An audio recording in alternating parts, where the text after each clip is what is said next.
You are about to witness history in the making.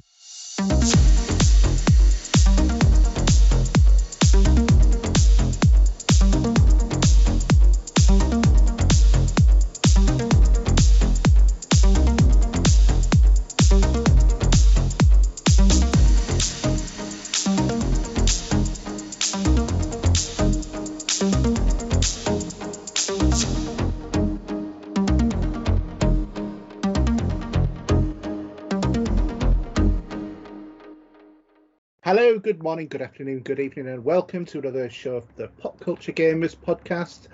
My name's Haydn. This is show number 145.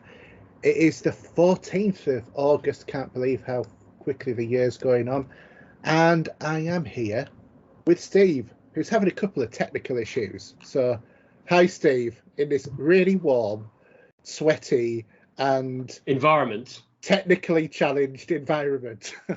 I am going to put this PC through that window and out on the main road in a minute. Because if you hear I go dead and there's no more, that will be me throwing the PC out. I've just freaking had enough of it today. Yeah, we all get those days. Well, I don't run it very often. Only if we're doing a podcast, with yourselves and other people, whatever. And then I use it for the server when we're watching a movie or two. But just of late, I had it on. And yeah, everything that wants to go wrong is going wrong. And it's winding me up and it's getting me very irritable. So if I snap, I do apologise. Yeah. But anyway, how are you? How have you been? Because it's been a while. Yeah, well, I've had a couple of wars and all of this, that and the other. But what have you been up to first off? Not a lot. COVID got in the way of a couple of weeks, should we say? Yeah, you weren't well, were you? Which is why we didn't record previously as well. Yeah. No, I was really bad with that one. And I haven't had proper COVID for probably since the first time I had it when it first kicked off. 2020. Yeah, that's it. So yeah, I haven't done a great deal really. The heat's really put a mockers on that. We sat out in the garden this afternoon for a little bit, but it's just too damn hot to do anything. Yeah, just watch a couple of movies. Gaming's been limited because I really haven't been in the mood in this heat. It's just too hot. It's really not been the weather for gaming, has it? No. I mean, I went back to a couple of old games, only because the reason was when I picked up a game score, I thought, I'm going to stick it back on because it was taken. I'm assuming it still was taken. The game was taken off the Microsoft Store and the PlayStation Store, everywhere else. I don't know why. And with its anniversary, which I think was 25, 30 years. No, it might be about 30 years because it's probably as old as Resident Evil, and that's about 30 years now, isn't it? Something like that, yeah. So a certain game I played, which is I might as well say it because I've been after this game score for some time, and I did have a CD copy when I bought the game on the PlayStation. I think it actually came with it, but that disappeared. And I did have a digital copy, but I really wanted the Konami score for Metal Gear Solid. It's actually Metal Gear Solid 2, I think. Metal Gear Solid 1. Sorry, it's the first one. And yeah, it was on a repress because if you try and find that on eBay, the scalpers are there taking the mick. Always are, aren't they? So I get the email from Mondo saying it's going to come on this. Their stuff always comes on a Wednesday, and I think it's 5 o'clock, 6 o'clock our time maybe. So I was able to pick up a copy that came pretty quickly. My subscription with Waxworks, finally the last item turned up, which was the Killer Clowns from Outer Space, first time on vinyl. That was the last of the subscription vinyls that were on the list that was within there. I had this hat, of course, turned up, and some pins, other bits and pieces, including this T-shirt as well. Oh no, this is a Bungie one. Sorry. for those of you listening to the podcast, Steve is wearing a hat and a T-shirt. I can confirm. Yeah, I am not sitting here with the belly out in this seat as much as. Yeah. Not like the last podcast. That was just a little bit bad. Yeah, no. It would be just sitting in our underpants or something. Just imagine it. It's like you know, you were seeing with the news with like Ron Burgundy, isn't it? Yeah. So yeah, that was about it really. But yeah, you know, I think we went out the other week. I think while the heat was on, but it wasn't too bad. Went to a local fete. We had a load of cars there and stuff like that recently. And we've went out for a meal. It's my wife's birthday, and she got a meal for us both. Well, our daughter got us a meal for us to go to the Hilton. I think it was the Hilton Hotel we went to for a lunch. So that was nice to do. Yeah. And just looking forward to having a nice break in September when I actually get some time off, which I'll tell you about later, but don't need to be so told on this podcast. But yeah, that would be nice. I've got a lot I don't know about you, but summer seems to be very quiet for purchasing stuff, if you know what I mean. There's not a lot out. I mean, looking but at everything I've got ordered is ordered. It's coming out in September. And yeah. No, well, other than the Spider-Man soundtrack, which is going to be in December. Which I've got ordered as well. You got ordered now as well. I had it ordered day one. Yeah. As soon as it was available, I was on that. Yeah, that was ages ago. Everything else is coming out in September. I think it's end of September. So I've got the special edition of Star Trek: The Motion Picture box set. Not the box set. It's just the one movie in its own box. Yeah, in 4K. Yeah. We've both gone for the same thing. Yeah, but I'm holding. What I will do, and I'm probably going to do the same. I'm gonna trade in my 4 movie box set. We won't get a lot for it, I don't think. No. And then I will pick them up because the others are £20 a pop. Yeah, I'll pick them up on one at a time or something like that. Yeah. Yeah, because in a couple of months they'll be on a 2 for 30 deal.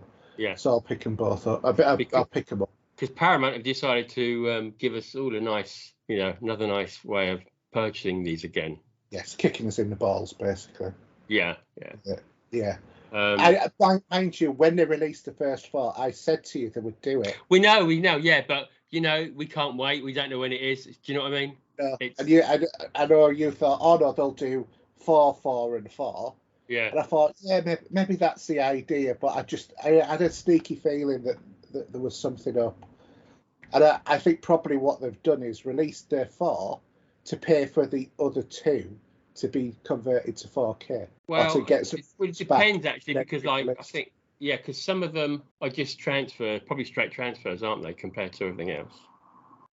I don't know, but they know, people like you and me, we will just go back out and buy them anyway because. Well, we've done that for a whole lifetime. We're stupid, basically. Yeah, we have done this for a whole lifetime. Going back to whether it be Laserdisc, DVD, VHS. We've been through that roller coaster ride. Yeah. And some movies still don't get the ratios right for what you're watching it on. No, they don't. No. And we want the cinematic ratio, and they give us the 16:9. Yeah, I give me Letterbox any day of the week. Yeah. Another anniversary is coming out, so I've got Poltergeist. All right, yeah. 4K. It's coming out in September again. I think it's September. Yeah. There is a nicer if you want the full works for it from Zappy, but I've just gone for a steelbook copy on Amazon for that one. I haven't, because I'm just late. There's been Arrow is my passion at the minute more than anything, and with the Italian director Dario Argento, they have slowly been bringing all their other ones that we've already purchased onto 4K. Yeah. So, and again, I'm still waiting for Carrie now. I think Carrie should be my next one if they can get Carrie on 4K. But then again, I'm still hesitant on some of these 4K transfers. I think, well, the Blu-ray doesn't look too bad, really. What am I gaining half the time? My eyesight's as bad as yours, and for our age, we can only see what we can see. I mean, my eyes don't see 8K probably, but yeah, I mean, I think you make a good point, because I had a look at the 4K, obviously the Blu-ray for Star Trek and the normal Blu-ray for Star Trek. The colouring is the same, more or less, in both the normal HD and the 4K versions, and there's not really a lot of difference between them.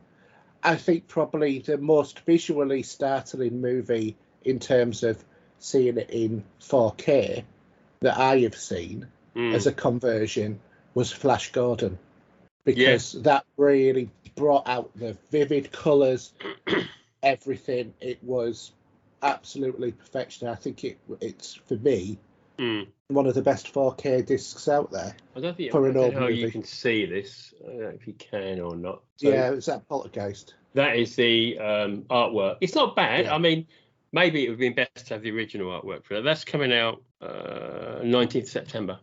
Yeah. That one. I used to watch them when I was a teenager, but... Well, I saw these in the cinema when they came out. And it's funny because it's just been a slew of them. Obviously, I saw Star Trek 2, The Wrath of Khan, Poltergeist within a week of each other. I can't remember when I saw The Thing. That might have been another. But they all sort of came out late winter, summer, autumn. So yeah, there's a couple of bits and pieces to pick up. Yeah. More of that. I'm trying to work out why the hell the Star Trek, what do they call it? Motion picture, is it? It's like the special edition they call it or something. I don't really know. Let me go back to it. Yeah, Star Trek: The Motion Picture, the director's cut special edition. Complete Adventure 4K. Yeah. With all the bits and bobs, posters and whatever. Oh, that's £100, isn't it? The one with, but that's just got the standard version of the motion picture on it. Doesn't have the director's cut, does it? No, that's what I've got coming. Oh no, that one I got coming. Sorry, I thought you meant the. No. No, what I'm saying is, right, if I go to it on Amazon, it says free delivery Saturday, September 10th. Okay, you go on to, that's what it says for me arriving. Yeah. When you go into the website and you look now, it's now saying the 5th of September. So is it coming out a bit earlier? I don't know, but I ordered mine through HMV. Oh, I did mine on Amazon 2 months ago, maybe. Might have been some time ago. No, I bought mine on HMV. Yeah. I just thought Amazon's not always the best for providing you with stuff on the day of release, whereas HMV has never seemed to let me down. And as for Zavvi, if you want something to arrive at some point in the next 20 years... do you know what? It's funny because Arrow have been really good. Yeah. I had a copy of Tenebrae recently, and that just... It said, just to confirm you're purchasing this, can you just say yes to, say, pay for it or whatever? Yeah. And then it was shipped about a day later. Yeah. Ironically, actually, funny enough, Star Trek 2 Brother Khan is now temporarily out of stock. It'll be back in. I'm not and worried. Also the Undiscovered Country. Yeah, all the best ones. But there's 1, 2, 4, and 6. They'll be the ones that'll be out of stock. They'll have a surplus of 5, and 3 won't be far behind it. Because let's face it, 3 and 5 were the most movies out of the 6. But I can hold on to what I do have anyway. Worst case. Yeah. And you can just keep that there. Yeah, I mean, I'll just give Adam, my son, my 4K versions of the movies. I might actually start to get him into Star Trek because he knows he'll like it, but he doesn't want to start it because he doesn't want to start down that rabbit hole. Right, yeah, no, I get that. Yeah, and I keep enticing him with, this is Star Trek Strange New Worlds. Yeah, just confuse him. Oh, it's absolutely brilliant show. It's one of the best. Actually, so Undiscovered Country is still there at $9.99. The Star Trek 5 is there at $9.99. Motion picture in its smallest form. Okay, it's weird. Also, there's something else I've been after for a long time, and I've got quite a few CD scores from Intranada, if you know the company. And there's a Facebook group I'm in, and they suddenly just posted, oh look, it's been, so for some reason a load of scores have just suddenly on their website has been repressed for CDs. Yeah. One that isn't that I've got is Jaws 2. For some reason that still hasn't been repressed because there's a load of people after that one. But what I've been waiting for is The Last Starfighter expanded score. Yeah, I've been seeing a lot of chatter about that recently. Yeah, so I've got the vinyl edition is about 8-9 tracks where the CD is got everything in it. Yeah. And I purchased it. Within about a day, it said it's shipped already. It's on its way over. Nice. So that'd be cool to get. And ironically, I did. So when the Last Start got the in Search of Tomorrow, and I posted on. I'm in the group for The Last Starfighter as well, which is a Facebook group for that. And I did on there a little small bit of that part of for The Last Starfighter in the Blu-ray, in the documentary. And Catherine Mary Stewart replied back saying that I'd not seen it since I'd done the interviews. I thought, and she liked it and reposted it. I thought, wow, that made my day. Yeah. But yeah, it's not a great deal. How about yourself? Have you been doing much other than the charity stuff you've been doing? Yeah, so as you know, across July I was doing the streaming for the Children's Society, which is a bit surreal, seeing as I work with the Children's Society. And I was sort of like talking to somebody who I work with who said, I've just been raising some money for you. It's a bit difficult to tell how much I've earned because basically in terms of Facebook didn't work very well as a fundraiser. And some people couldn't get onto it, so I had to create a Just Giving page, which I could see what people had done. But also, the day after your event finishes, Facebook stopped adding any contributions that people make on your page to your Facebook fundraiser. So I've had several people contact me and said, "Oh, I've done you put some money on your system." And the reason why I found this out is because my wife had said, "Oh, I forgot to do that. I'll go and do it now." And she said, "Your fundraiser's not going up." And I said, "Well, have you done it?" She said, "Yeah, put some money on." And she had a receipt saying the money's gone to the Children's Society, but it wasn't showing on my account. So I fed back to the PR people at the Children's Society that don't use Facebook. It's naff for this sort of thing. But that's really annoying because I'm estimating by what people have told me I earn £150 plus through doing the streaming for the month, which is, I think, that's all right. Yeah, it's very good. Yeah, I commend you for it. And I mean, Facebook is crap though, isn't it? It is. Meta, as it's called now, but they look after Instagram as well. It's just diabolical. It's everything's sitting there with someone waiting to say, "Don't like you doing that. Sorry, we're going to remove that," and this and that, and it's just. I must admit, in terms of social media, I use it more as either a tool to let people know what I've done, or to complain to companies, which comes onto my second thing. My Razer chair broke. Yes. One of the legs snapped off. How on earth did that happen then? I mean, did you put your weight wrongly on it, or? Well, how can you put your weight wrongly? I don't know. I mean, it's like did you jump on it? I wasn't like balancing, on one hand while having Yoda on my foot and having stones floating around me. Do you know what I mean? I was sat on the goddamn chair. And then it just suddenly went forward and then quickly went forward. And I looked down and digging into my wooden floor was the broken beam of the chair with, the caster and part of the leg next to it. And I thought, oh, God's sake. So I'm not going to go into too much detail about everything. Needless to say, because I bought it from Curry's online. Yeah, and there's your first problem. Yeah, the level of service I've had from Curry's online has been diabolical.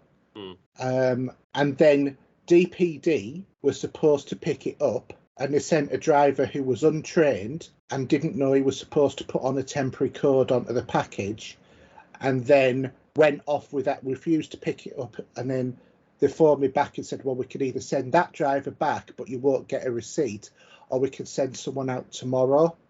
And then tomorrow came because I said, I'd rather have a receipt, please. It's, it's like a 220 quid item. Yeah. So I said, I want to have on my app a receipt that said that it's been picked up. So they said, okay, we'll send some out tomorrow. And then got halfway through the day and absolutely nothing. I phoned them up and I said, no, that's not the case at all. Despite the fact this person had phoned me up 4 times from Curry's. Phoned me, when I phoned them up, they said, no, it shows on our system that the package was not ready and the driver went away. So they've clearly lied on the recording. So I'm going to be asking under the Data Protection Act for a copy of the recording as part of my case with this, because it is utterly ridiculous. If you buy something from Currys online, you evidently cannot take it to your local Currys. And them, I think in Argos, they're dreadful, because if you buy something from them that's electrical, you can't take it back. They won't accept it regardless. It just doesn't. I think using someone like Amazon, or if you go direct to the company or something you want, if you go like to Razor themselves. Oh, they tried to push me off onto Razor. I said, no, my point of sale is with you. I don't want to deal with Razor. So anyway, thanks to one of our listeners, you know who you are. So I won't, because you haven't said whether or not you wanted your name to be plastered about, so I won't. But just to thank you to one of our listeners who emailed me the Chief Executive Officer of Currys' work email address. So I have emailed him directly. I have also put on Twitter to tell him that I have emailed him directly, and I would like my money back, because under the Consumer Credit Act, I am entitled. I have given them a chance to redeem it. They've failed to do that by their level of what they've done wrong in this whole chain, and now I think it's time. I just want my money back and want to move on. But it's a bit of a bone of contention, because we've got this chair boxed up, and my wife keeps putting it in my gaming area, and I keep putting it in our entrance. I have something like that with a couple of bits from work, which is sitting in my the lobby area out to the front door, which we don't use the front door anyway. I've got 2 boxes of CCTV equipment. One's the good one I've got to install. The other one's got to go back. And she said, when are they going to? I said, don't bring him any out. No point. Just leave him there. So it's like, but you know what? Right? It's like she said, I'm going to put this in there because I'm doing the washing, because it was in front of the washing machine. I said, that's fine. So she said, I'll finish doing the washing. So I immediately put the box back. It was like, what have you done that for? And it was like, because I use that room. I'm planning on being in that room tonight. It's in front of my sofa. You and the missus are going to me, to you, to me, to you, to me, to you. It's like this lovely game of ping pong. So I can't wait, because we've had our planning permission through, so we're going to have our new extension put on the house. Right. As well. So that starts next month. So I'm going to get back years and years of revenge, because she will have her own room. And I'm going to be here's your stuff, I'll put it in your room now, because this is what she does. This is yours, it can go in your room. So I'm going to do the same with her now. And I'm going to, for the next 19 years, because that's how long we've been married, constantly bang on to her about she's got her own room, and she's got the most expensive room in the house, because it's costed a lot of money as this extension. So I think my wife is going to have reaped what she has sowed, shall we say. What is the Klingon proverb? Revenge is a dish best served cold. Unfortunately, it's very warm at the moment. But it'll be winter by the time it's finished. So I'm just going to have a bit of fun with her about that, I think. And then we had a brand new sort of like suite of stuff, like bedroom furniture done, because we've had the same bedroom furniture since we moved in. And to be fair, it was my wife's bedroom furniture from when she, from where she lived previously. And we shared it, and it was falling a bit at the seams, so we decided, right, we're going to have a massive upgrade. So we've kitted out our bedroom fine, and then this company that we got this walk-in corner cupboard from, with like these other cupboards on the side, the people who put it in said, one of the panels is damaged. I've put it on, but it's we've ordered you a new panel. We'll come and fix it in a few days. So anyway, it took them about 6 weeks to a month. A month to 6 weeks to arrive. And then they said, do you want this panel that was on the side? Because all we're going to do is chuck it in the skip, because the company's in Germany. It's too expensive to send it back, and it's damaged on a corner. And what I mean when I say damaged on a corner, I mean the veneer that they put on, the sticky had come off a little bit on, like, lifted up by about 1 millimetre. So I said, no, tell you what, leave us the panel and I'll just take it to the tip or might, see what I can do with it. Anyway, the other day, myself and my neighbour said, we were chatting. I said, I got this panel. I'm thinking about making either a shelf or a corner unit. He said, that sounds like a bit of fun. I'll do that with you, if you like. So we went the other day. We just went onto the drive, it's blooming boiling, and made this corner unit for my wife to stand her fan on. Just out of this. Yeah, and to be honest, it looks absolutely brilliant. I mean, from the back, it looks like an eyesore because it's what I've done is put the outside panel, so that's what you see. But because it's in a corner, the inside's light grey, the outside's like a light pine sort of thing. But I stuck a picture on Facebook anyway, so you can have a look at it. But I was quite chuffed with myself because, to be honest, I've never really do anything with wood. Or whatever. So yeah, that was that really. Other than that, not really a lot. Just excuse me, just a fire engine going past. Fire engine, yeah. Another fire somewhere. Yeah. It's that time of year, and especially with the weather the way it is.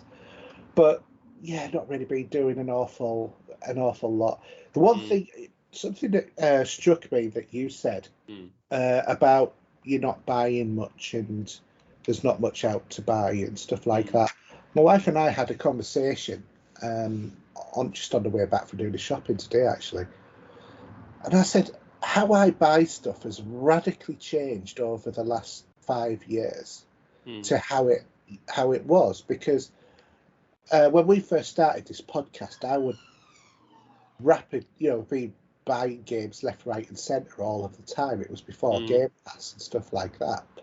Now, I just don't buy games on Xbox. I just use Game Pass, and I've also upgraded my subscription for the year on PlayStation Plus. So I've got PlayStation Plus Premium. Yeah. So probably won't be buying much on there, although I do know that their system's different. But I will be talking about one of the games on there this week, so because I completed that. So I'll chat about that. Yeah. So I think with that, shall we go on to gaming this week? No longer a dream, but a reality.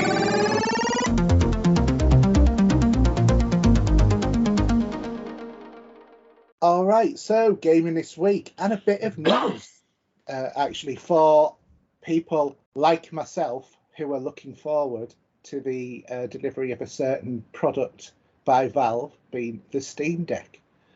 Evidently, there is an email that is going, an announcement that went out that said, "Hello, we're excited to announce that we're going to be able to fulfill demand sooner than we have estimated for everyone in the reservation queue for the Steam Deck. Many of the supply chain shortfalls that affected the Steam Deck are gradually clearing up, and they're counting to ramp up production so they'll be available for more decks faster than ever before." And as of when this was announced, they'd updated the reservations windows, and everyone who was currently in the reservation queue to get the Steam Deck email this year has been notified, and many customers who were in Q4 or later, which is myself, window have been bumped up to Q3, July to September, and anyone else is now in the October to December window, which is squarely where I am. So as of the moment, the new reservations will be in the Q4 bucket, but if these queues fill up, it will flip over to the following quarter. To see if reservation, just have a look on your Steam account and it'll tell you where you are. So evidently they're happy to get the Steam Decks into people's hands faster than anticipated, and it's been great to see the positive feedback and impressions and amazing things everybody's already been doing with the decks, and I can't wait to see even more coming. And that was their announcement. So I know that a Steam Deck's not on your sort of like radar at all, but good news for people like myself who are looking forward to getting one. I wish that I'd have been in the Q3 update, but October to December, it's not that far away. I've waited this long. I was really late in putting in my Steam reservation. I wasn't even planning on putting one in. It was only because I sold my house that I decided to buy one. But I think it'll be good. I've heard a lot of great things about the Steam Deck, even with people doing as much as running VR on it as well, which is quite amazing in itself. Yeah, because isn't the new PSVR has been announced now, hasn't it? It has. I don't really know much about it, to be fair. I've not really been following that much news recently. I just haven't had the time. But it's again, it's a lot of money to spend at the moment on an item like that. Well, I think with us looking at going into a global recession, we've got some questions about this sort of thing later on. So maybe keep that chat for later, because I think it's going to be interesting. And what's something else? Microsoft are piloting the Xbox game Family Pass in Ireland at the moment. The legal one, shall we say, not the illegal one, contrary to reports. So, but yeah, I think there's been banter backwards and forwards between Sony and PlayStation regarding their acquisitions at the moment as well, and it's It's always that mine's bigger than yours with PlayStation and Xbox, isn't it? Yeah. There's it is what it is. It's still like that. There's a lot of weird things going on. I mean, whether it's to subscription services or what, it's all down to money, and people are definitely pulling the plug on some things to make sure they can afford other things such as electricity and gas. Yeah. Which I do not want to go into right now, but yeah. Yeah. Well, thinking of electricity, I'm actually generating money now on my solar panels. Yeah, I was going to say. Yeah.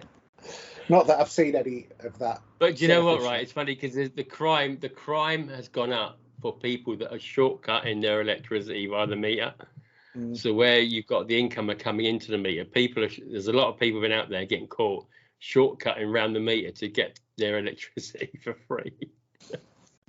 I don't blame them, really, to be honest, because of what we're like at the minute in the world. But I don't think we won't need it. We won't need heat if this global warming carries on. We can be like this for the rest of the year. We won't need heating, will we? No, definitely not. Because we'll probably dead because we'll have not have no water. But our reservoirs are a little bit short of it at the minute. Anyway, do you want to do the new releases? Yeah, it's loads, isn't there? So we have two. Yeah, hold on to your heads. Yeah, hold on to my hat. Here we go. 2 Point Campus on all platforms from Sega on the 9th of the 8th. And Saints Row, all platforms on the 23rd of the 8th. Is that a re-release title, is it? It's a new title. Ah, interesting. Because Game Pass has got one of them on the other one, hasn't it? Yeah. Not Game Pass, Xbox Games for Gold. Has it? Yeah, because I downloaded it. I bought it. All right, okay. Yeah, damn sure I did. Is it Saints Row 4? I will tell you in 1 second if I just go down to...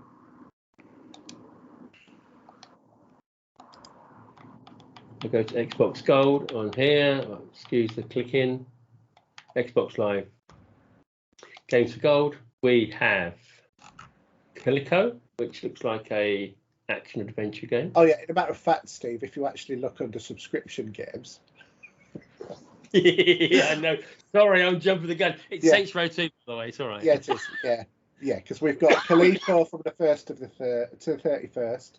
We've got Scourgebringer on the 16th of August to the 15th of September. Saints Row 2 1st to the 15th of August, and Monaco, What's Yours is Mine on the 16th to the 31st.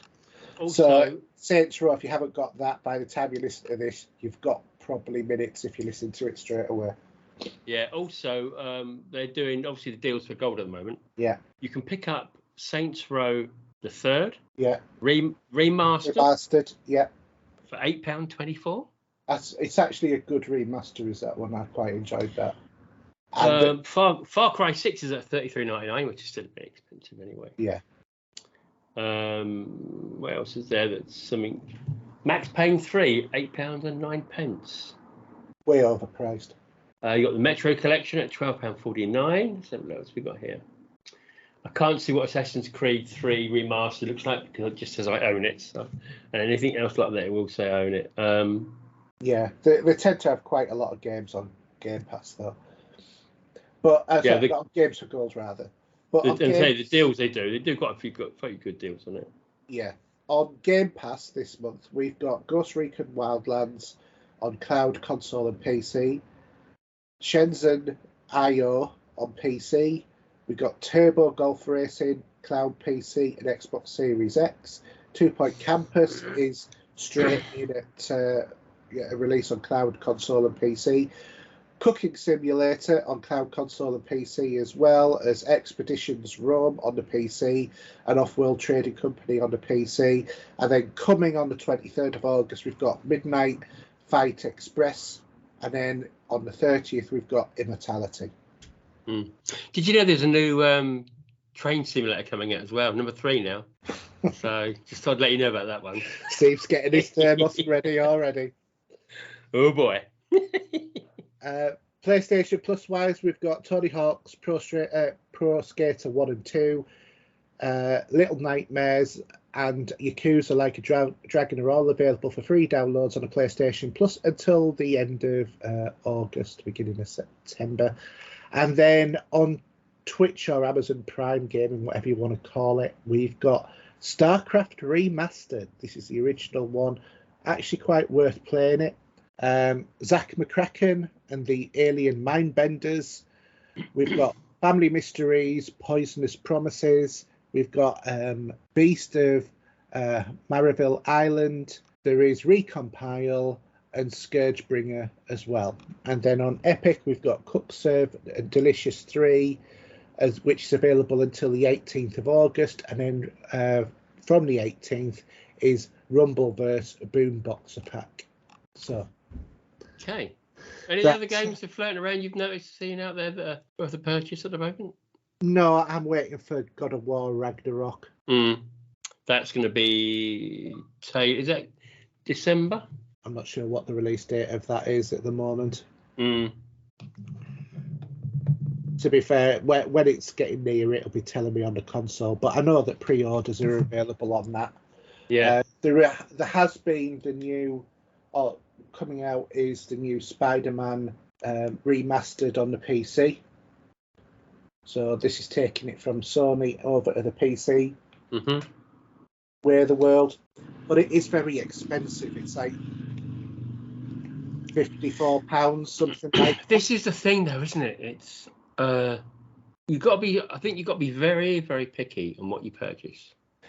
Yeah, and this is what I was like, as I was saying before, I was saying to my wife, it's like what I buy now, I feel like, for want of a better term, I tend to be more a bit like a connoisseur and very picky in terms of what I'll buy.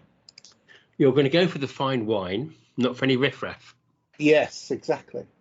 I mean, one thing which I know you don't have a PC that would cope with it, but at the moment, Humble Bundle, there is something serious going on near your house. Humble Bundle. Yeah, they're coming to get me. Yeah.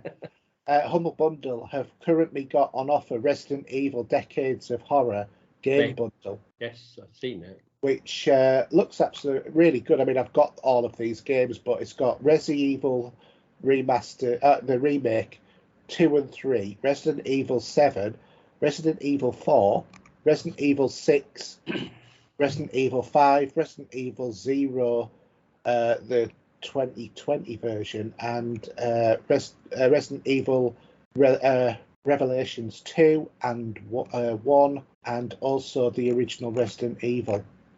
I do own them all, by the way. Anyway. Yeah. I mean, it's not cheap, it's £24.70, but they're all on PC. Now, I'm guessing, because what I'm doing at the minute, I'm actually I'm re-downloading Resident Evil 2, the remake, not the remake, It's not remastered, it's actually a remake, isn't it? And Resident Evil 3, because they've been upgraded for the Series X. Yeah, Xbox Series X. So, hence, I'm going to have another look at them to see what the difference is like, Yeah, probably not that much. No, I did watch a video from the guys that for the graphics and all that. There is a bit of difference there with reflections and some of the detail. So it'd be nice just to dive back in those two. I've not even completed Resident Evil 3 properly anyway. So I've had Resident Evil 3, the reboot version, since it came out. I have not yet loaded it. Yeah, and I still haven't finished The Village, which is the latest one. But yeah, it's when you got the move to play a game. Yeah. And it's not the weather at the moment to play games. If you are interested in Humble Choice, by the way, and if anybody is, let me know, because I've got a code a link, because I subscribe to it. They're currently on offer the Ascent Hot Wheels Unleashed, A Plague Tale Innocence, one for you, Steve, Station Simulator, Insound Mind, Mind Scanners, Emily Is Away 3, and Omno, get it right, Omno, all for, I think it's about £10 a month, something like that, the Humble Choice. I get it for a different amount because I used to subscribe to the Humble Bundle on a monthly basis before they changed it over to Humble Choice, so I get it slightly cheaper.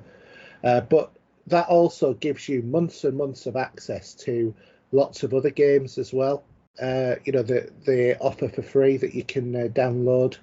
So it is well worth it if you've got a PC. And most of the time you don't need like top of the range PCs for some of the games, but obviously there are some of the better games there, like A Plague's Tale Innocence, which granted we can get on, or we could get on Game Pass. I'm not sure if they took it off. I think they did, or they were looking to. So anyway, Steve, what have you been playing? Bits and bobs. So I did go back to start to play Metal Gear Solid 2 from Konami, which I actually own a copy and always have done for quite a while. The 360 bundle. Yeah, I did. I have a feeling that I should insert a what sort of sound when you said that you played that. I've got that. I should put my sound out. Yeah. So yeah, I just, what, it's such a good game, that, and I know it's old and the controls are hard to get back onto because it's the old school with the top-down view, and it's not like many games of today where if it could have that little tweak, would probably do it a big favour. So, but yeah, no, it was nice to go back to it for a bit. Was 2 the one on the tanker? Yeah, so it starts off on the ship. Yeah, so that was more like fixed camera view rather than top-down, wasn't it? Well, it was slight top-down but fixed camera view. But then if you wanted to look around the corner, you'd pin yourself against the wall. But then you'd have to hold a trigger down to get another view at the same time. So if you're going to fire. Yeah, because it was the original PlayStation version. It was the proper straight down most. It's the same. It's the same version that PlayStation was. It's exactly the same thing. Yeah. But it comes with 3 games, I think now. I can't even actually see it on my list if I can go back down to it.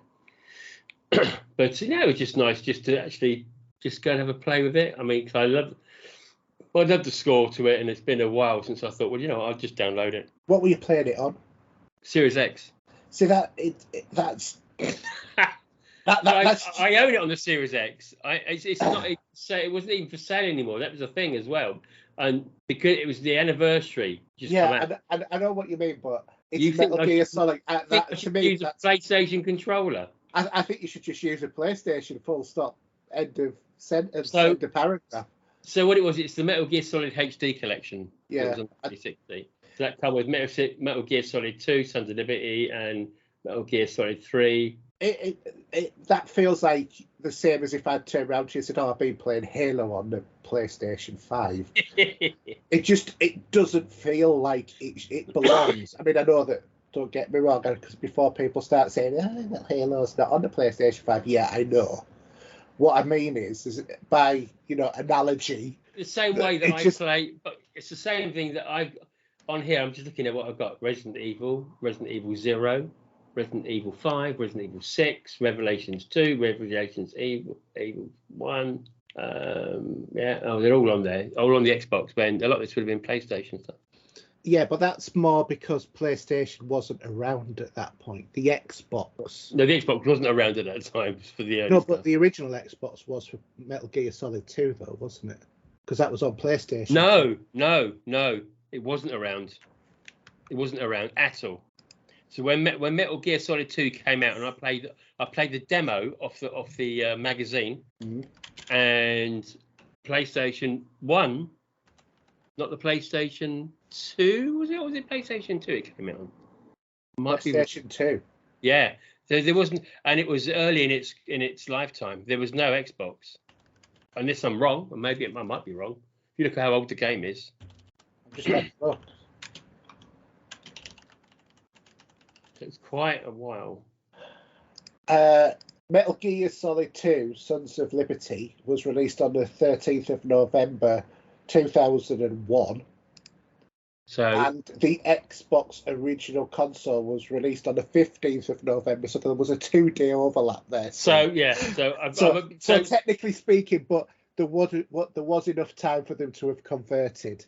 Yeah. So do you know what I mean? To me, it just doesn't. It just feels wrong playing. But with Resi, I played Resident Evil on the Nintendo and the PlayStation and the Xbox.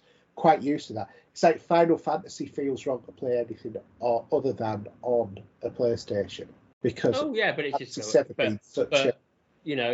the main console choice for now. I've got everything that's coming, and the new game that'll be coming out will be on there as well when it. Oh yeah, I mean, I'm not criticising your choice, Dave, because.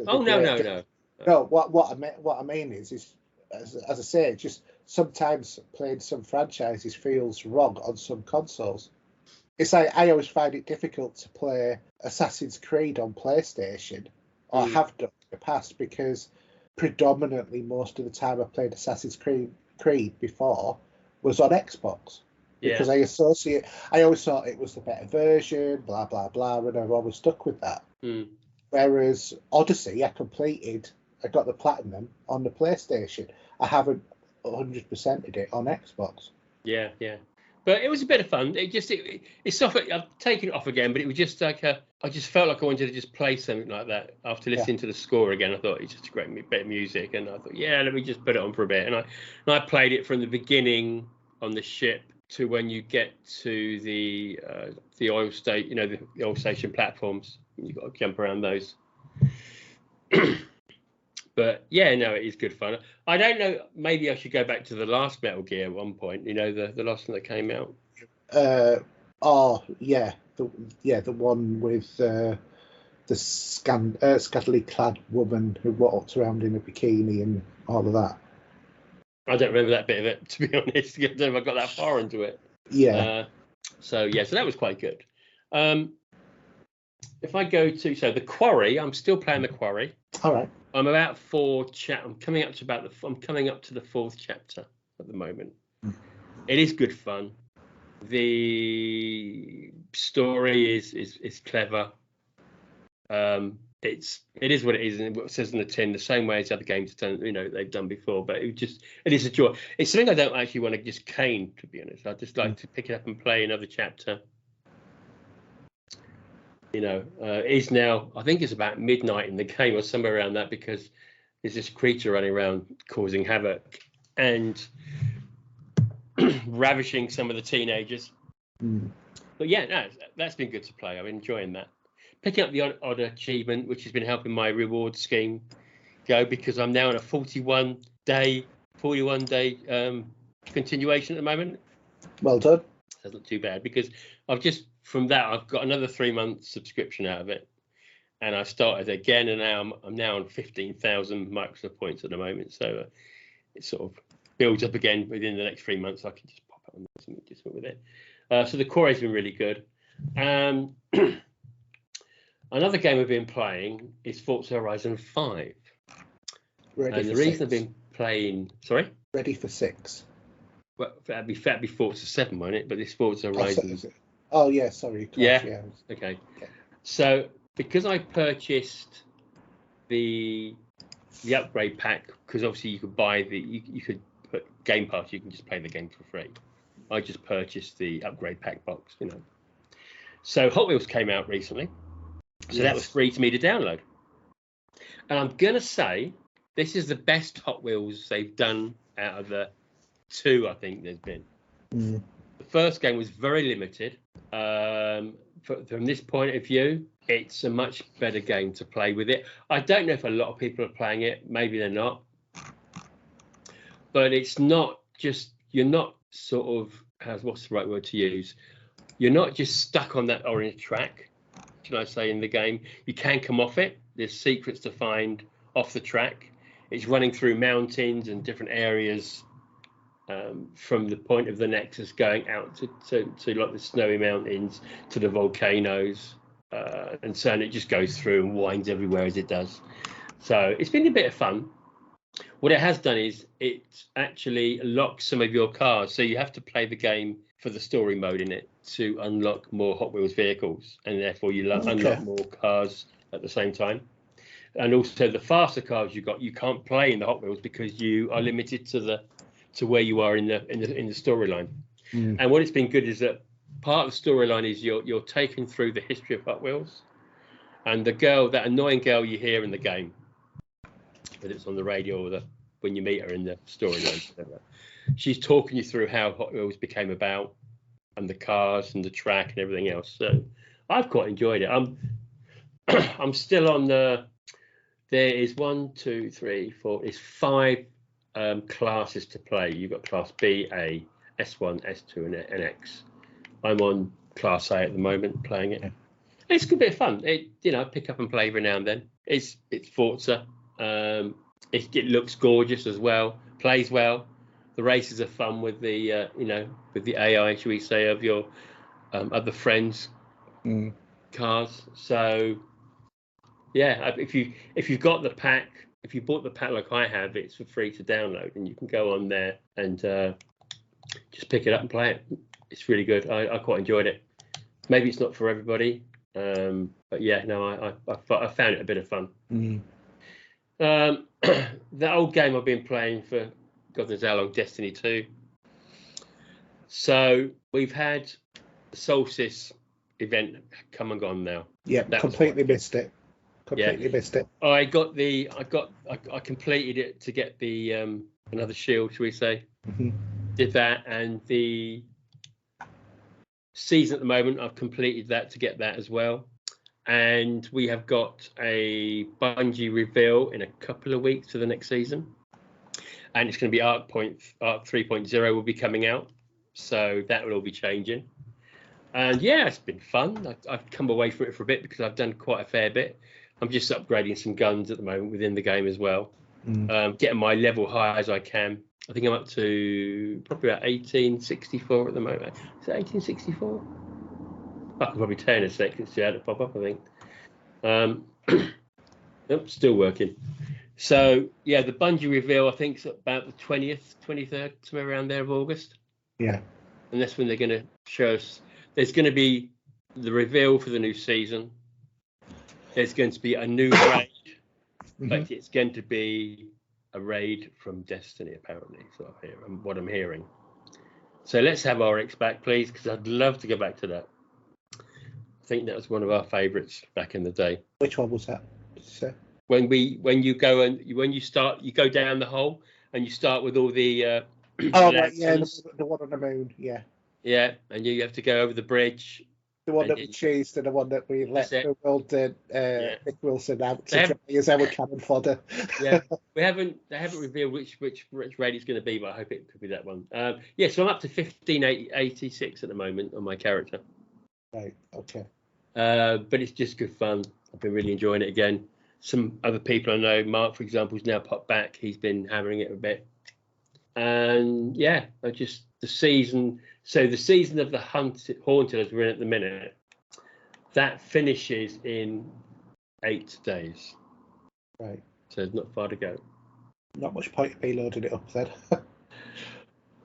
Probably not. But it's nice to know that when I was doing the seasons, that I was able to get the triumphs and to get the seals that I did. So you had the Flame Keeper seal for the Solstice and the Haunted seal as well. So it's nice to get a couple more for a change, because sometimes they can be a bit of a tough one, but they were quite easy to do, to be fair. Yeah. So that's about it, really. I can't do anything else I've been playing. Quarry, for some reason, is updating at the moment. I'm queuing Resident Evil to have a look at that again. That's about it, really. What about yourself? How about you? Well, throughout the streaming, one of the games that I streamed the most was Death Stranding, the director's cut. Oh, okay. Do I need to go back? I mean, I did. Yeah. I think the director's cut is slightly better. There is more equipment and stuff like that you can get to. I've actually got quite a way into the storyline now. I'm sort of about 28 hours into the story. I'm about halfway across America. Yeah. Because, you go from the East Coast to the West Coast. And it looks great on PC. It plays great on PC. I've been playing it a little bit on PC and a little bit on PS5. Mm-hmm. Strangely enough, which is a little bit annoying because I keep thinking, I've done this bit, and then remember I'm on my PlayStation. But I played quite a lot of that, and I know it got a bad press for being a walking simulator, and I can understand why people said it. I mean, I even said it myself. When I first played it originally, I thought, this is just like a lot of walking. But for want of a better term, it's the strategy within the walking, because it all boils down to your loadout and how you balance yourself and how you navigate the terrain, which you might be thinking, why is that difficult? But it is. And it's got this great system in it about likes. So as we're in this very social media sort of world, as you're going and traversing the countryside, you might come up to a stream, and then you might find someone's put a ladder across the stream to help you get across. That's right. Yeah, I remember that. Yeah. Mm-hmm. Well, if you like that, and you can keep on liking it and put loads of likes down, when you complete your missions, what that does is, if you remember, there was like that star that it brought up, on, depending upon how you did, different elements of it leveled up. Right. And if you put in loads of likes on stuff, then what that means is you see more things which will help you in your travels. If you don't do the likes, then you're not going to see very much. But if you add people loads of likes, they get likes that they can use, but also it allows you to see more stuff the next time you traverse the world, which is quite a good system, actually. And I was playing it completely wrong when I realised what was going on, because I never picked it up from the first time I played it. It was one of those mechanics. It doesn't really tell you that much about it, and it's a Hideo Kojima game, so there's loads of blooming dialogue, and to be honest, you switch off with part of it. I know that the Japanese like the long dialogues in the games. It's part of the culture of a lot of Japanese gaming, but when you just want to sort of like get on with the game, sometimes you just sort of skip through the text, don't you? Yeah. And I've been guilty of doing that, and you miss out so much. And it is such a rich story as well, about explaining to you what dooms are, what the BB is, the baby that is, and all of this, that, and the other. And you get all of this really cool equipment, and you can, get vehicles and stuff like that, but it's all very complicated, and you could like build bridges, but you've got to have the resources, and so there's a lot of different management sort of things in there. And it's such a good game, and it is a great story. It's a Hideo Kojima game. I mean, Steve, you're playing Metal Gear. You've got to go on to this next. Yeah, I do own it. I own a copy on the PlayStation Pro.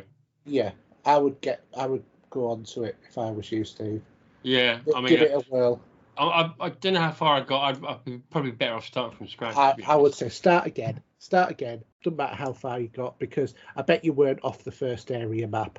Because there gets to be a point where you have a big fight against one of these, like creatures that attack you. Because if you remember, remember seeing some black blobs or yeah.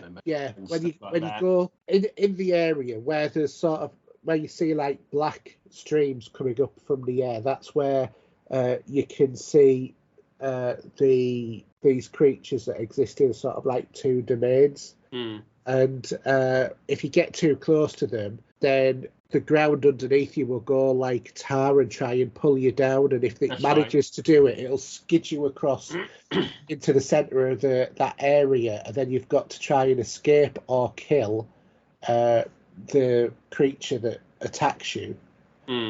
So, I mean, most of the time when you first start, you've got to just escape it. And it's an absolute pain in the backside. Yeah. You can, if you're really good at stealth, get past all of these areas, but a lot of the time I just tend to try and blast my way through. And sometimes you can, sometimes you can't. But the initial bit, I think you've got to get to to the third sort of area where you've crossed the sea and you've done quite a few of the missions that are in there across this massive lake. You've got to go onto a boat with the Fragile Express Company. Once you've got past that, the game really starts to open up. Yeah. But a lot of the beginning bit is learning about how the game works. And it's been a couple of weeks since I've played this, and I'm already forgetting a lot of the story that's in there. I'm going to have to get back to it. But I've really enjoyed it. Because I remember, because Lindsay Wagner's in it, isn't she? If I remember rightly. She is. And Norman Reedus, who's from The Walking Dead as well. He's the main character. And also, who played the bad guy on Casino Royale. I forgot what he was called. But he's one of the main characters in it as well. Oh, I can't remember being in it, but yeah, okay. Yeah. But it's well worth it. And I would definitely say that the director's cut is the better version.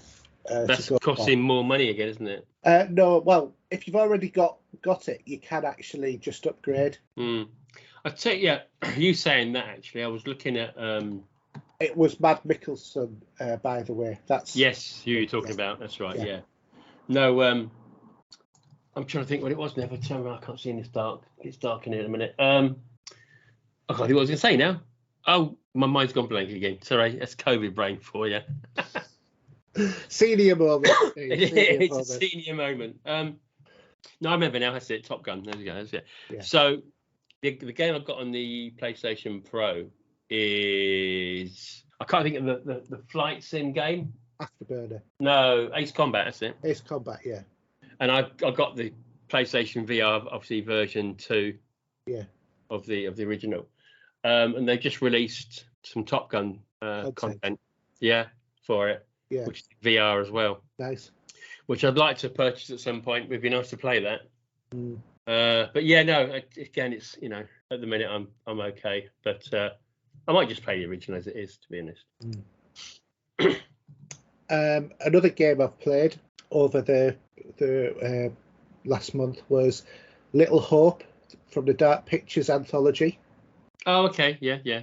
So you will no doubt know what this is, because this is a supermassive game where it's very sort of like quite photorealistic.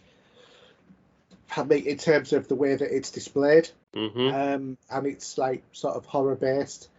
And in this one, you play various different characters from the survivors of a bus crash in this creepy village, where once you start exploring the area, you find out that, or you keep flipping back to the past, or the characters flip back to the past and see copies of themselves from however many hundreds of years previously, dying in horrible situations. And when that happens, the ghosts of them come to kill the person who it is that they've copied. And all the time they're trying to find the bus driver and escape these creatures so that they can hopefully try and get away from this creepy village. Really good game, loved it. It's a very narrative one in terms of like gaming. It's not, you don't play those games for playing a game like Assassin's Creed or something or other like this. This is just a bit more than I don't know, like the Walking Dead games that you got a couple of years back.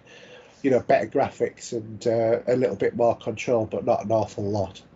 Yeah. And a lot of it relies on quick time events and all of that sort of thing. But previously they've done a Man of Medan, and the latest one that's out is House of Ashes, which I've picked up, so I'm intending on streaming that at some point. Because there's three of them, isn't there? At the moment, yes. So I've got all three. Yeah. I haven't played Man of Medan. I've started playing it and then I stopped for whatever reason, and I went straight on to Little Hope. But I enjoyed Little Hope so much I've bought House of Ashes because that one looks really cool. Yeah, I think you can buy them as a bundle, can't you? Yes, you can. £25. Yeah, which isn't bad, I suppose. Something like that. Not bad at all. But well worth a look. And if you don't want to buy the games but you want to see the story, then I would just suggest go onto the Pop Culture Gamers YouTube channel, youtube.com/popculturegamers, and have a look at the charity stream that I did, because I streamed the entire story. So you can see that. The main game I want to talk about, though, is one that's in PlayStation Plus and is a new release, and it's on PC, Xbox, and... It's not an Xbox, is it? I think is it on No, Xbox? I think it wants to come to Xbox, I've heard. Yes. But it's not as far as I'm aware, without saying what it is in a minute, because I know what you're talking about. Because I was looking at this. Yes. It's not Xbox yet. Yeah, no, it's not. They're trying to get it on there, but... It's not. It might come eventually, but I'm sure it probably will. But the game, it's an odd game, isn't it? It's certainly quite a unique game.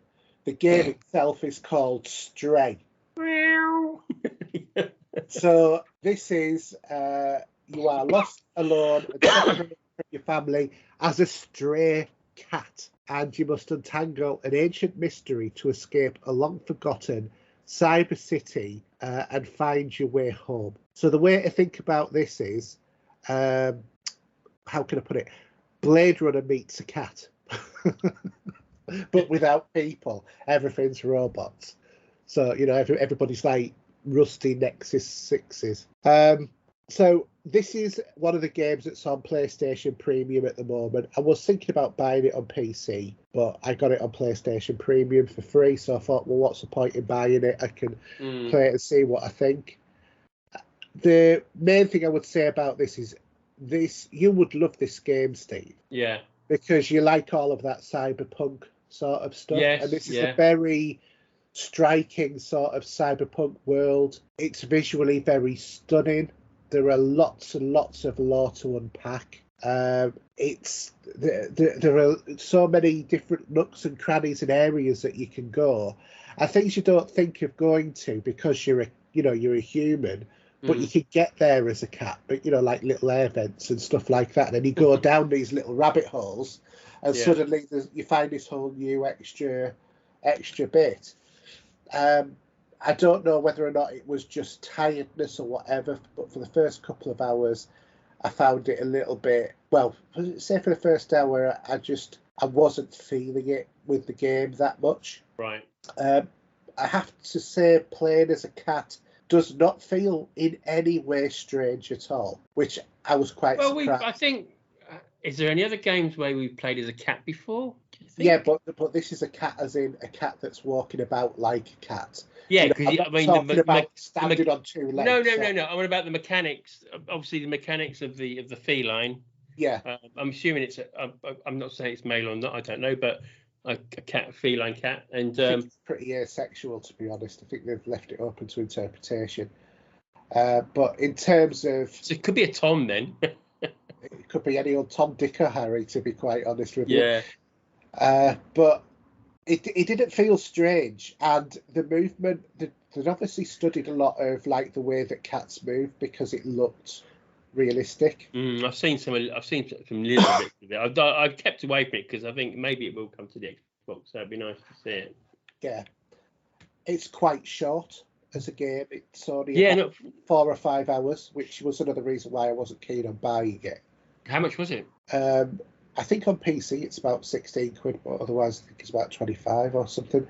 I haven't really looked because I got it for free. So, yeah. There was no, I got access to it for free to play it. Yeah. It's a very sort of simplistic sort of mechanics. It's very fetch and return sort of quests in there. Partway through the game, you get this little robot friend who sort of sits on your back. And then he'll talk to, or she'll, whichever, will talk to the other robots that are there. And then they will say, oh, I really need a fuse for this. There is one up near the big pink neon light on the top floor, but I can't get there. So you've got to go find a way up there and get it and bring it back. That sort of, it's that sort of quest sort of thing. And then, but in order, you've got to do that quest in order so that you can be given something so that you can do something else. Do you know what I mean? It's all interrelated thing. It's a very, very linear as a game. Very linear. You can only go where you can go, no deviation to a certain degree, shortcuts or hidden treasures. No, it's a series of like little worlds, if you see what I mean. So right, okay. Once you move into an area, you've got to do what that area requires to progress to the next one. Okay. But like I said, there's lots and lots of lore for you to find out about. It's a really, really rich lore. It's actually quite... I think that the environment and the lore were the best things about the game. The main skill, really, in this game is remembering your way around the environments. Although they're not that large, they can feel quite complicated or quite samey. So, I remember kept passing several times this one area I needed to go past because I thought, I can't go down there because there was like this robot policeman that was cordoning it off and it was exactly where I needed to go. And out of frustration, I thought, I wonder if I could get past the policeman. And I went straight past him. Do you know what I mean? So it's... and that will probably give the game a bit more longevity than what it actually needed. It gives you the ability to explore an extremely detailed world. That's the great thing about this. And it's a very unique perspective that you actually get. There's some bits with stealth in there as well, which you've got to use. There's some bits where you've got to use the stealth and then trip the stealth and then do a series of things to trap things in rooms and stuff like that. But predominantly, this is basically a platform adventure with some action elements that come from, these little one-eyed guinea pig type creatures or robotic guinea pig type creatures, which will come and kill you. But later in the story, you do get a weapon to defend yourself. They look kind of like similar to the one-eyed creatures that are in like Half-Life and that sort of game. It's a very unique experience. While it's a good game, it is short with some of the find and return quests just a little bit dull in a couple of places I found. But the lore is really what kept me going with that. And the fact that I knew it wasn't a long game. I think if someone had said to me, this is a 30-hour game, about 3 hours in, I'd have said I'm out. But because I knew it was only like 4 to 6 hours, I thought, I can cope with that. Yeah, we'll blast our way through it. Did you platinum it? I presume you did. Sorry? Did you platinum it? No, I didn't, because there's some kind of like unique platinums that you just don't do naturally. And I didn't actually look at the platinums. I just sort of played the game. I did look at the trophies, but only after a certain point, and I thought, I've missed some of them. I can't be bothered. Yeah. I just thought I'm playing this for the fun of for the stream. I did I stream it? Can't remember if I streamed it or not. But I played it more for the fun than anything else. But I quite enjoyed it. It was okay, but I was glad that it was a 3 or 4 hour experience. 4 6 hour experience rather than anything more than that. Yeah, good. Other than that, go on. That'd be nice to see it at some point if it does come out on the Xbox. It'd be nice to see, I'm sure maybe it will do, maybe at some point. I'm sure it probably will, but I mean, it was a beautiful game. The environments were really, while grungy, a nice looking grungy, like that cyberpunk sort of feel. So well worth it. Well worth a look. Other than that, the other game I had to go on was Sniper Elite 5, which is now with Game Pass. And what can I say other than it's more Sniper Elite with a different story? Yeah, same mechanics, same nuts going ping on the kill shot. Yeah, all of that sort of stuff. So, and that's about it. So, you got anything else to add there, Steve? Or no, not really. Oh yeah, I've been playing FIFA as well actually. Because FIFA 22 came on the Game Pass. Yeah. So I've been enjoying that because I've missed it for a year because I didn't want to play it. I skipped 1 year, so it's nice to pick up one for free, even though it was only a couple of months it came out. So I've just been diving into that. Yeah. Not spending any money on coins or anything, but just earning. Yeah, just playing it like I like to play it, But yeah, but it will. Should we swiftly move on to? Movies, TV, and streaming. In quest of a better life.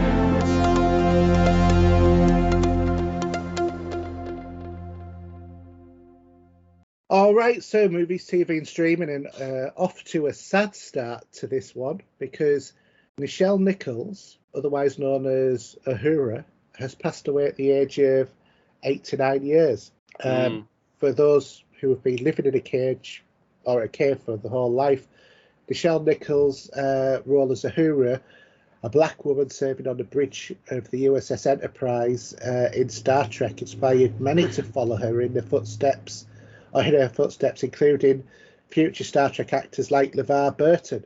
Her kiss with William Shatner's Captain Kirk in the episode Plato's Stepchildren is generally widely recognised, although not quite correctly, as the first interracial kiss on television. It did cause a little stir at the time, should we say? It did, and the reason why they did it the way it was they were being made to kiss, which is what got it around. Should we say they were forced to kiss via telekinesis, weren't they? Yes, indeed. But the thing is about her is she became an iconic enough through Star Trek that NASA later turned to her for help in recruiting women and minorities into the space program, and has been the subject of a recent documentary film, Woman in Motion. Yeah, I remember seeing when this popped up on the news feed. I mean, we knew it was going to happen, but I mean, she'd stopped going to conventions. Yeah, she was very poorly. But I think we've had the 3 now, because I always say they're coming 3s. Yeah. I think now all we've got now is 3 left. 3 left. Yeah, from the original series. Yeah. But yeah, there was loads of nice comments on Twitter and different parts of social media. I think George Takei did a really nice thing on, might have been, I can't remember if it was Facebook or Twitter, it was one or the other, saying about a story about when she went and supported him when his dad died. And evidently there is this Japanese tradition of people will put money in an envelope and then hand it over when coming to a funeral. Yes, she never heard about this, and she went and inquired what were people doing. It was saying, well, this is this Japanese tradition, so that it's a contribution towards a funeral. And then a couple of days later on, she sent like $500 through the post to George. It's funny. I know he's a multi-millionaire. It doesn't really. Oh yeah. It's funny you say that, because when I was in Japan back in 1990, I think it was when I went, and we would tour around Japan with friends of ours, and my best mate, his wife, obviously he was out there because he's a chemist and doctor and all this sort of thing, and so his wife became a teacher out there at the time. She was going to do something. Obviously, they got to pay the way. They got to live out there. And one of the things we did while we were out there was we got involved with her class, doing a couple of things. We had a little conversation talking about, believe it or not, football hooliganism was a thing. They were fascinated by that structure, what went on back in the day. And one of the things we did was we helped. There was a play that was done, and we joined in with the play and had a part in it. And they wanted to give you money to say thank you, but what they do is you don't just hand money over like, here's your wallet, thank you very much, here's 1,000 yen or whatever, you know. But they give it to you in a nice, they like to put it in an envelope which is ornate, it's written on nicely, it's very decorative, and they pass it like that. Hence the idea of what you've just been talking about, is that money is always given in respect, and it's always put into an envelope. It's just a thing, a Japanese way of tradition, you know. Yeah. And it's but yeah, we've got, there was another passing just a couple of days ago as well, wasn't there? And Bernard Cribbins. Well, no, Bernard Cribbins was before Nichelle Nichols. Yeah, but Olivia Newton-John passed away a few days ago. Yes, she did. And again, she was battling cancer, and we'll always remember to be playing Sandy in Grease. You know, dreadful. I mean, yeah. Well, I mean, it comes to all of us, doesn't it? You know, none of us are getting any younger. No. But I never realised that Olivia Newton-John was actually born in England. Yes, you think she's Australian, but no, she's a Brit. Yeah, she's born in Cambridge. Yeah. It's fascinating, you know. It's like, you know. But it was just awful. I mean, I don't think it was coming because there's other people in the business like Kylie Minogue that I think she beat cancer at one point. Whether or not with the Olivia Newton-John this was reoccurring and it was another battle on top of the original one. But yeah, no, it's a real shame. And Bernard Cribbins you mentioned earlier as well. Yeah. He's been filming the latest his scenes for Doctor Who for the specials. How they will interwove that into how they will do, because whether or not he did finish filming for that, because I saw some footage of it with David Tennant. You know, there was some images that were leaked, you know, during the filming. Yeah, because he was Donna Noble's father, wasn't he? Yeah. But, such a shame. And I mean, you know, as I always think of him as well from his much earlier stuff he used to do. Well, it's funny because I remember him doing the Wombles. He used to do the voiceover for the Wombles, that show. Yeah, he did. I used to love the Wombles as a kid. And in a matter of fact, I got my son into the Wombles when he was, you know, like 4 or 5 as well. And we've got one of our dogs is a Blue Merle Sheltie, and because of his colourings, he kind of looks like a Womble. Yeah, I know what you mean from that. Yeah, and I remember used to watching that when I used to come home from school. It'd be on in sort of an early evening.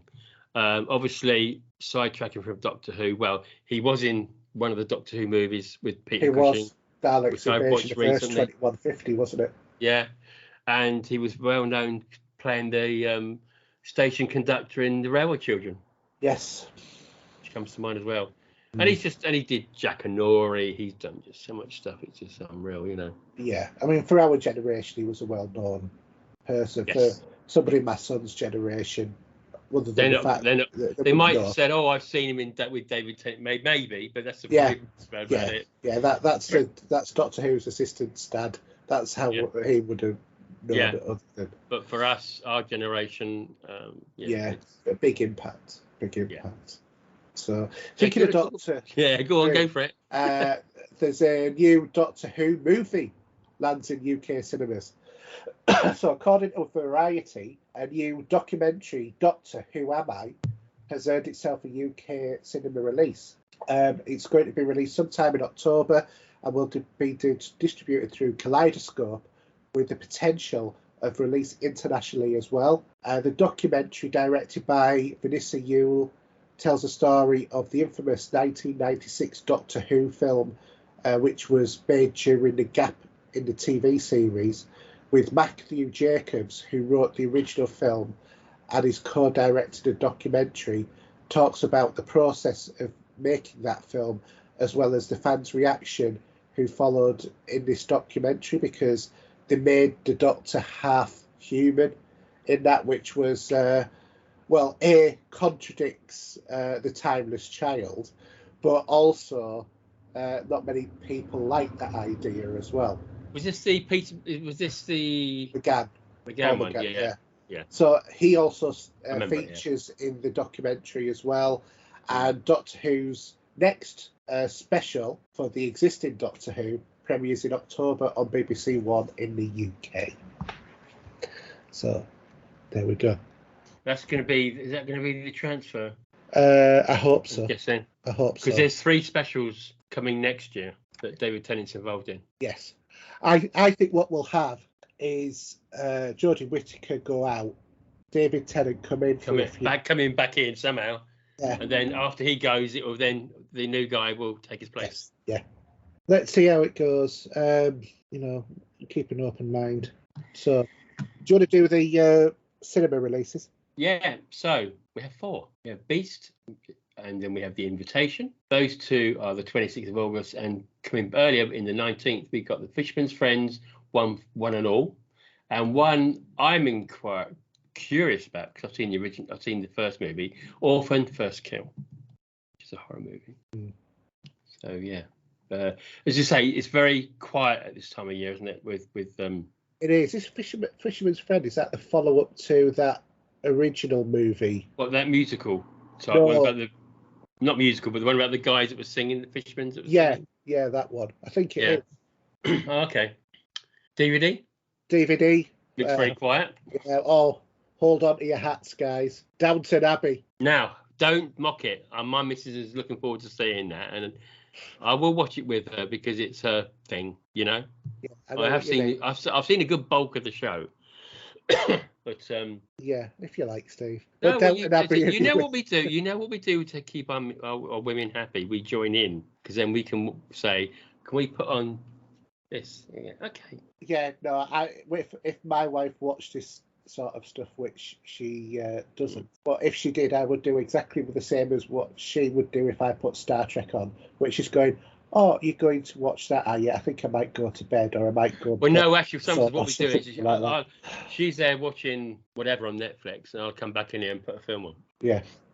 But yeah, it's nice to mix with your missus and interact a bit. You know, they are. Yeah, it'd be quite nice when I get my Steam Deck so I can do that sort of thing. Yeah, I'm sure she'd love that. You should. I can see her tutting already. Yeah. So what else is out, by the way? So there's the Last Broadcast Limited Edition. Don't know what that one is. And then on August 22nd, we've got Alan Clark at the BBC, Black Label Society European Invasion Doom Tripping Live. Again, don't know that one. Dog Soldiers, which I think is a horror. No, it's a sort of a it's sort of like where they're in the soldiers are in the bayou and that. It's it's what I'm thinking about. I thought it was one of those ones where it doesn't matter. It's obviously not the one that I was thinking of. Yeah, I think it is a bit horror as well, but yeah, go on, carry on. Yeah, it is. It's a horror. Yeah, I've just looked it up. It's a horror. Yeah. Yeah. Dragons Forever 4K Deluxe Collector's Edition. So that's a bit of Jackie Chan. That's probably the highlight of all of the ones that are out, because otherwise there's the Big Country and Wolf, and that's not the Wolf that I would have wanted it to have been. Big Country is the big extravaganza Western drama that was out back in the day. Yeah, I'm guessing. Sort of same sort of era as Gone with the Wind and stuff like that. Yeah. Do you want to do the cinema charts? Okay. So from 10 up to 1. At 10 we have Jurassic World Domination. Number 9 we have Prima Facie. Yeah. Okay. Yeah. At 8 we have Westlife Live from Wembley Stadium for all you Westlife fans. At 7 we have Where Is the Crawdads? Saying what is this? Blimey, some of these I didn't even know.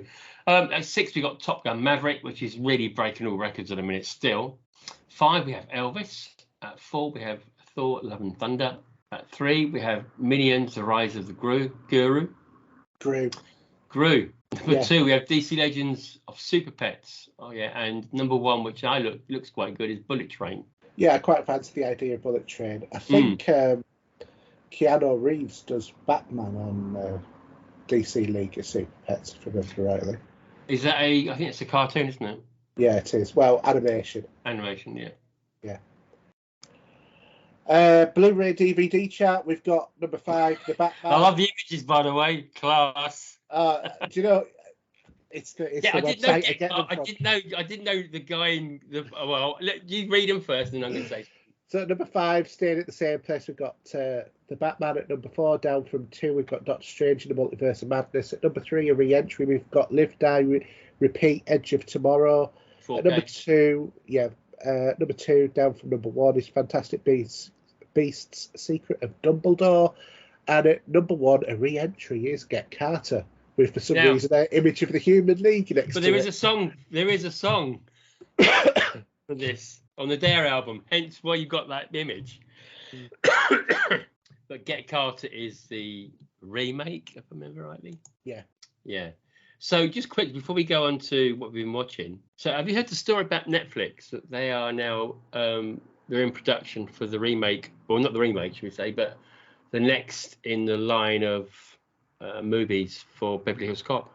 No. Yeah.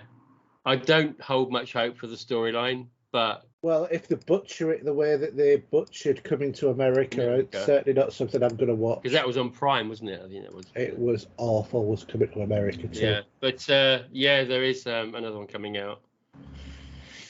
Something to believe, but yeah, it's be interesting. But anyway, should we go to what we've been watching? Yeah. I'm blank, but I have 3 movies in my list, so I'm okay. Go for your movies.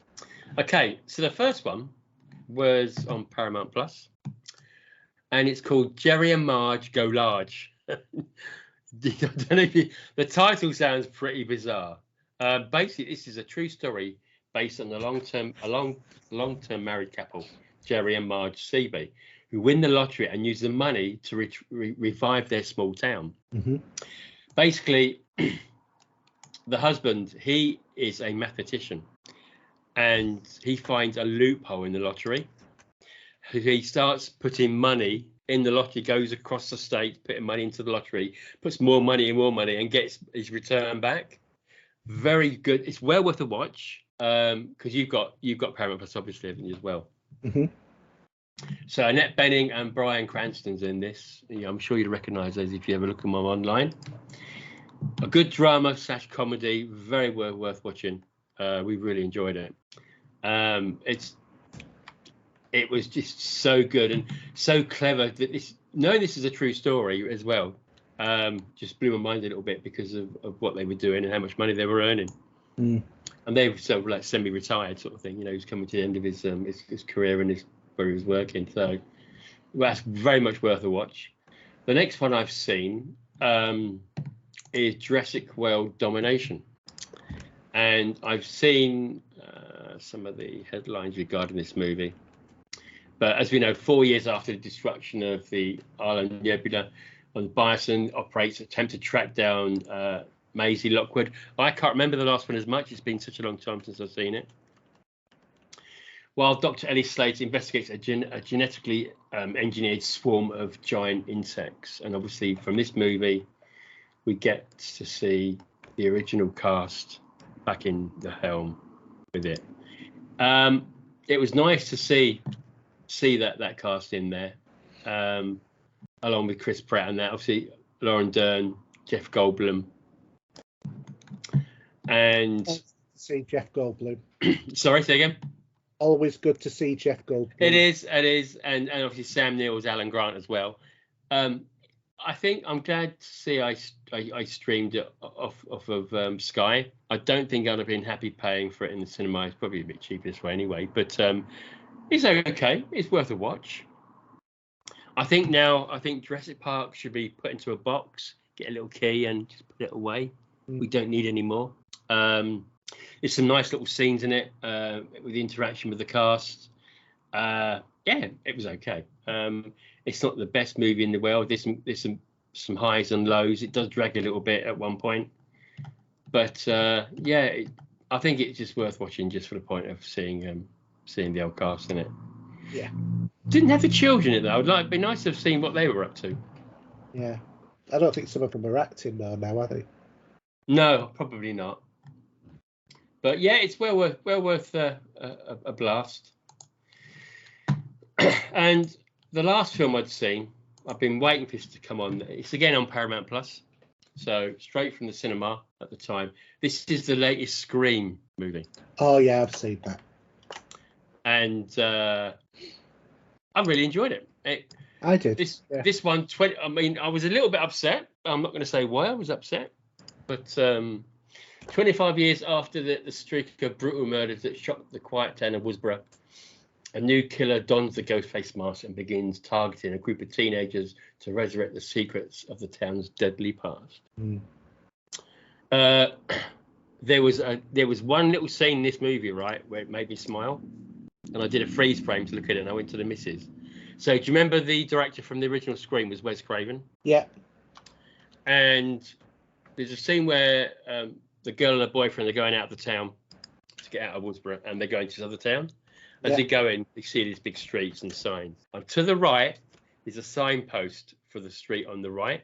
It was called Elm Street, which obviously Wes Craven directed Nightmare on Elm Street. I don't want to spoil the story. I think it's well worth a watch. I mean, they're all good movies. I like them all. It was a great. I did like what they did with the ending. Yeah. It was it's so good, and it's great to see the original cast back again. David Arquette and Courtney Cox and Nev Campbell, who plays Sydney. Yeah, really enjoyed it. As much as I've downloaded all the others on my Skybox to watch them again. They are slowly coming out on 4K at the moment. I've got the HD version, so I'll just stick with those. Because at the moment they're bringing the steelbooks out at the moment. I think, can I just have a little box set of these four? You know, I say I did pick up the. I've got the Scream four box sets of the Scream soundtracks. Yeah, which are really good. It was something about these films when the first one came out, and we're having this different type of horror movies that I just really got into them. And I could just watch these again and again. I could just sit there and get on with them. I really do. Courtney Cox is great in it. Yeah. And Nev Campbell, who someone we'd never met before until obviously with the first film. I did like the sort of like Mickey takes out of these movies as well. With the Scary Movie. Yeah. Ones that came out right up until they got Charlie Sheen and Michael Jackson in, and then it just went no. Yeah, no. The first couple of those were quite funny. Yeah, I mean, it's very politically incorrect nowadays. Probably. Yeah. Yeah, but if you have Paramount Plus, that's on there again. Yeah. You can watch that Scream. I think Paramount Plus is doing all right at the minute. Considering we're getting that for free as well with Sky Movies. Yeah, definitely. That's why I resubscribed to Sky Movies to get Paramount Plus. Yeah, and I've got a funny feeling. I'm not sure, even though we'll pick up a copy, but Top Gun Maverick will be on there at some point. I'm sure it will. Probably be in the next few months. Yeah, before the disc releases. Yeah. So I'm really chuffed with Paramount Plus, to be honest. It's not bad. I'd love to have had a better stream quality, but it is what it is. I don't want to moan too much into that. Yeah. Anything else we've been watching? We've been watching a bit of trash TV, as you do. I've got a few TV shows to catch up on Sky. If you're a big fan of music and a fan of Gary Newman, there's a documentary that just landed last night called Resurrection, which I'm halfway through. It's worth a watch. Going back over his career. Other than that, something else might ping into my head. But what about yourself? What you've been watching? Couple of things actually. One show I've really got into, which is on Apple TV Plus. So Oh yeah, I don't have that, so a lot of people are going to groan about this, but however you obtain your media, it's well worth a watch, and that is For All Mankind. So this is a retelling of the space race. that's right. I remember you telling me about this many moons ago. Yeah, but in terms of the space race, the Russians beat the Americans to the moon, and the impact that had on America and on the space race. And they've gone through like season 1, which was, all about sort of the moon, and so was season 2 predominantly. Season 3, which is set in the late 90s, was about getting to Mars and everything that happened there. And they ended it this season, because you never know whether or not these things are going to get cancelled or not, but evidently season 4 is going to be produced. Now, and I thought they ended it excellently, because they tied it up but left it open. Right. If you see what I mean. But this is one of those shows that I have really, really loved. I think it's because some of it is the fact that they actually use the names of the real astronauts. So, like Neil Armstrong's there. Buzz Aldrin and... Buzz Aldrin, well, they were there in season 1. They're not, but, the later astronauts and stuff like that were certainly there. And, you see them as young men and then as older men, and it's still the same actors doing it, even though it's like been 2 or 3 years between the 3 seasons of this. But it's such a great sort of alternative present, as it were, or alternative, what would happen. I always love those sort of like what if sort of scenarios. And this season is finished, and it finished on, I think, a high. Some people have complained about the ending. I really liked the ending. I absolutely love this show, and I hope it goes on for many, many more seasons, because I really am enjoying the story. The main character on it is off Altered Carbon. Have you seen that one? Yeah, I know that one, yeah.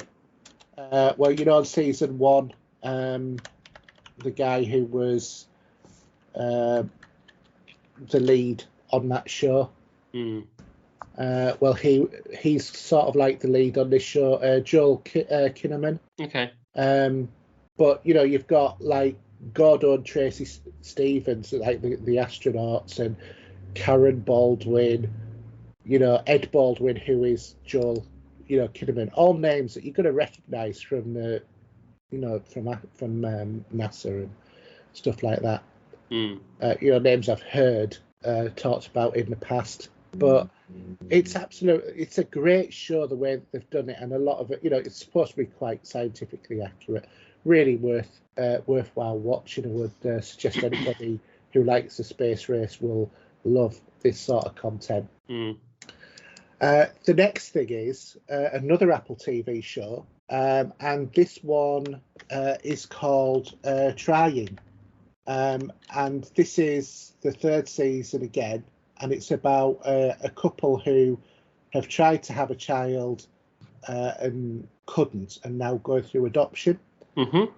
So on this, there's Esther Smith, Nikki Newman, who plays Esther Smith, Esther Smith plays Nikki Newman, get it the right way around. And then Ralph Spall plays Jason Ross. And then, do you know Darren Boyd? Recognise his name? Don't think so, not off the top of my head. As soon as you see him, you will, you'll know what he's been. He's been on Spy, Stan Lee's Lucky Man, and various different things. I meant, I'm with you, yeah. And the actor Phil Davis, possibly. What's he been on? He's been on Whitechapel, Paul Dark, The Axeman Cometh, stuff like that. Well, anyway, it's all British cast basically, but it's just one of those sort of like heartwarming comedies. And in this this is just a continuation of the previous 2 seasons in terms of their story, which is just, it's a laugh. And as a parent, you can see an awful lot in terms of what goes on, and you see a lot of things that sort of like resonate with you. I don't think if you've ever been a parent, you would get this as a show, Right. but for anybody who is a parent would.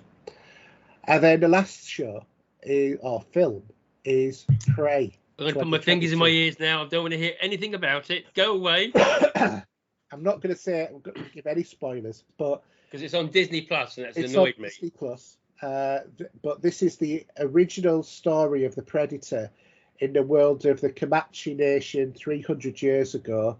Naru, a skilled female warrior, fights to protect her tribe against one of the first highly evolved predators to land on Earth. And that's the story. I did actually watch Predator the other night. Yeah. I just put that back on but yeah, I've heard some good reports about this movie. Yeah, I enjoyed this movie. It was really good. The actress who played Amber Big Thunder, I think her name is. Is this like that game from PlayStation? Horizon Zero Dawn meets Predator. Just putting it out there. You know where I'm coming from, though. Yeah, I know what you mean. Yeah, I mean, the fact that there's no robotic monsters or anything like that, dinosaurs. It is. She's very much a Comanche sort of like warrioress who has made her own weapons and that, and she's going toe to toe with an alien with super advanced weaponry. Yeah. And it's just, she plays a really good part. I enjoyed the movie immensely. I'm surprised it didn't get a cinema release as well. Yeah, well, maybe they didn't think it was strong enough, but I think it would have worked. But I've seen so much. I've had to try and stay away from some of it on Twitter, but there's just been so much talk about it. I mean, the thing is, it's a Predator movie. You know what you're going to get. You know what's going to happen. Yeah. Do you know what I mean? But it's probably better than some of the other crap ones that came out, though. Like Predators. Yeah. Yeah. So, but anyway, that's what I've been watching. But I would recommend catching Prey if you can. All right, so let's move on to our listener questions. John, what's happening to us?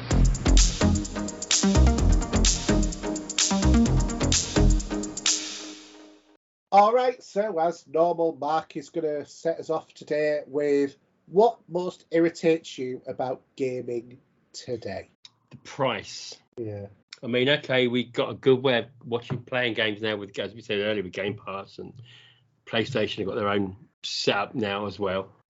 But if you were something you want to pick up like I do, maybe I want to pick up FIFA, for example, you're looking at spending a good chunk of money for a game.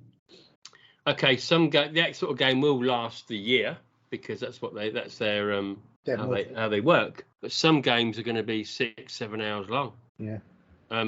You would be better off probably buying 4K movies and getting more entertainment out of it, and more value for money. Yeah. Yeah.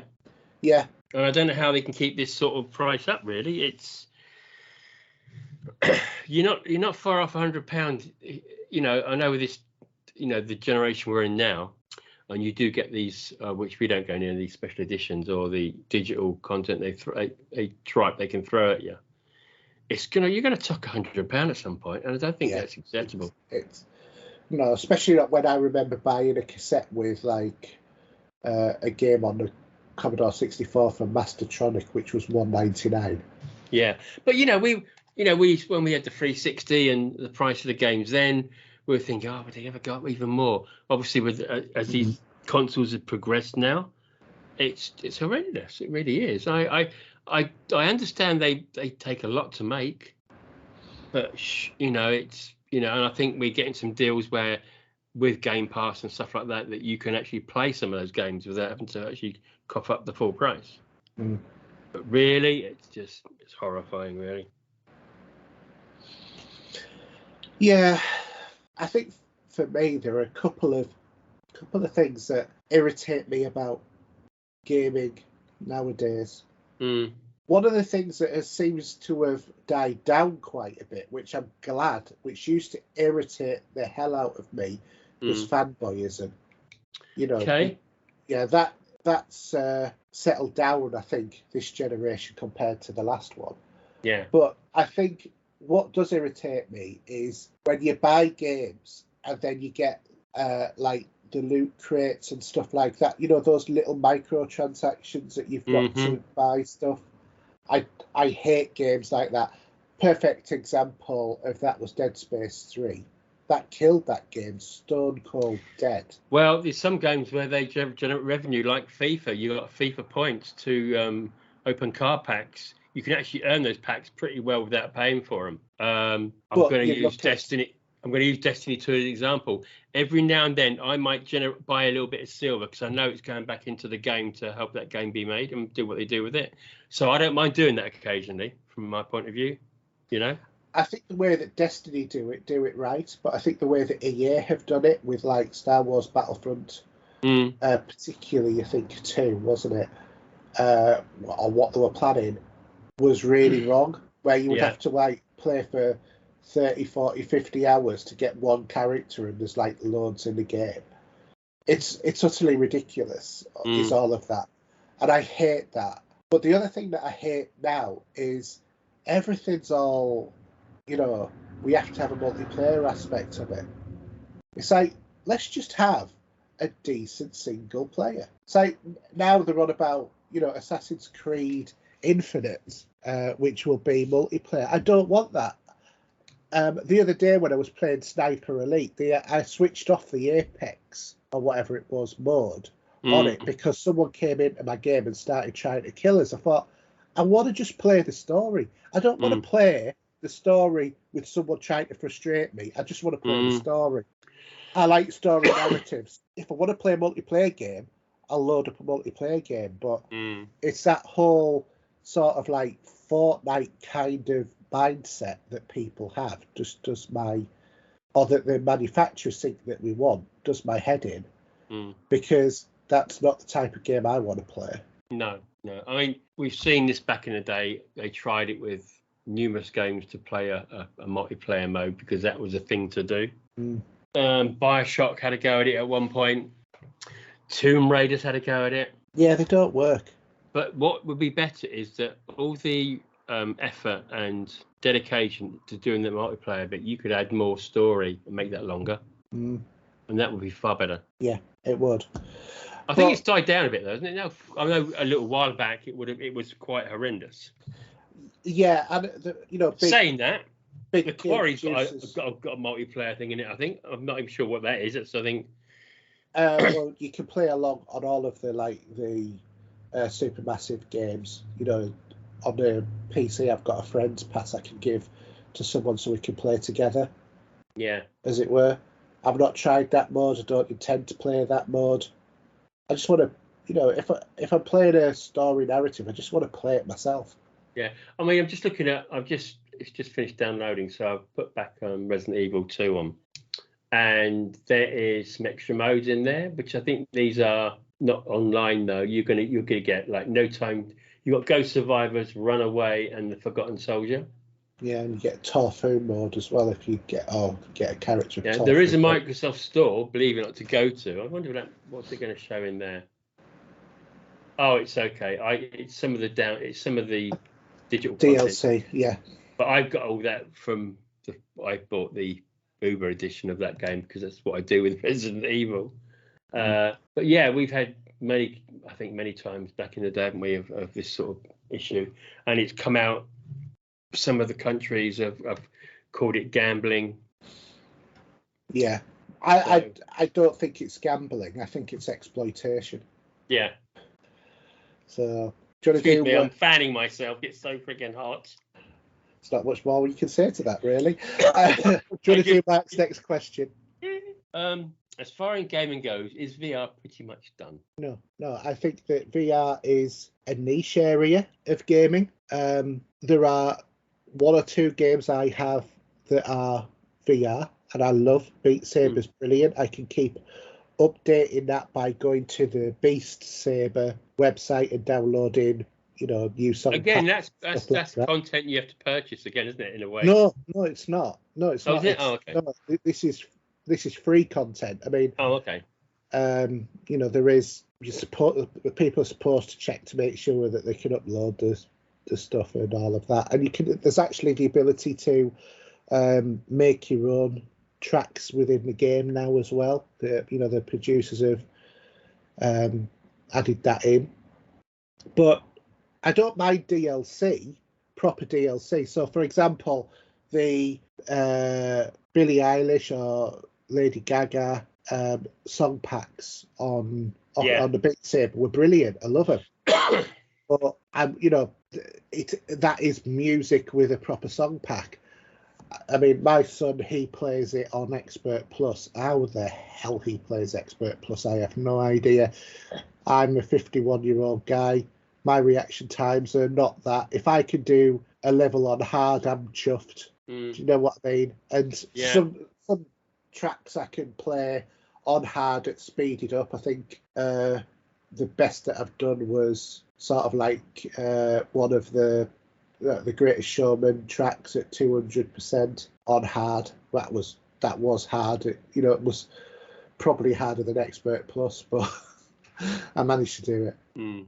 But I think that as a system, or as a way of playing games, there is a place for it. I think the problem is with the exception of games like Beat Saber, there's not a lot of good content out there, and that's the problem with VR.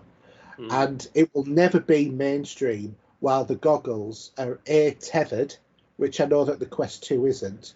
But if you want to play PC, unless you've got a good internet connection or a good Wi-Fi connection, you will get a janky sort of image. And unless they make them smaller or they improve them wirelessly, they're never going to catch the mainstream. It's like 3D TVs. Everybody was saying it's the future. We're all going to buy one. People went out and bought one. And how many people have those TVs now? And how many of those people have used those TVs as 3D TVs? I tell you what I did the other night.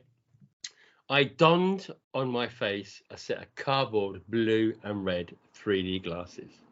And I sat and I rewatched Friday the 13th Part 3 in 3D. But that's not a 3D TV. That's just a standard TV with 3D glasses on. Yeah, and that was fun just to redo, because that was how I saw it in the cinema. That was how you saw it, because you had the two colours blending to give you that 3D image, the blue and red part of it. But now that was a bit of fun. Have I seen